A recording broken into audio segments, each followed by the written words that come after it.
প্রকৃতির ক্যানভাসে আঁকা এক অদ্ভুত সুন্দর ছবি এই প্যান্টাস ফুল। একে আমরা অনেকে তারা ফুল বলে চিনি। দেখুন ৫টি পাপড়ির এই ছোট ছোট ফুলগুলো যেন নিপুণ কারুকার্যে গড়া এক একটি জীবন্ত নক্ষত্র। এরা যখন থোকায় থোকায় ফুটে তখন মনে হয় যেন সবুজ পাতার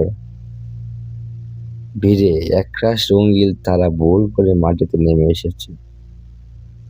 কবিরা সবসময় এই সৌন্দর্যের মাঝে আধ্যাত্মিকতা খুঁজে পান। এই ফুলের স্নিগ্ধতা আর তারার মধ্যে আকৃতি নিয়ে সমসাময়িক কবিরা অনুপ্রাণিত হয়।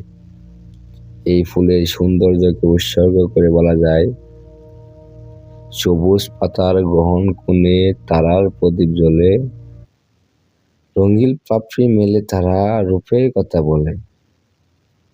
বিধাতার এক শ্রেষ্ঠ দান এই প্যান্টাস ফুলে, মন যে আমার হারিয়ে যায় সব যতন না বলে।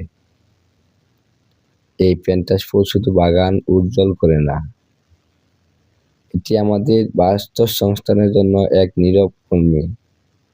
এর মিষ্টি মধুর লোভে দূর দূরান্ত থেকে ছুটে আসে রঙিন প্রজাপতি আর খোদে হামিং বার্ড। আপনার বাগানকে যদি একটি ছোট্ট স্বর্গ বানাতে চান, তবে এই প্যান্টাস বা নক্ষত্র ফুলের কোনো বিকল্প নাই। ধন্যবাদ সবাইকে।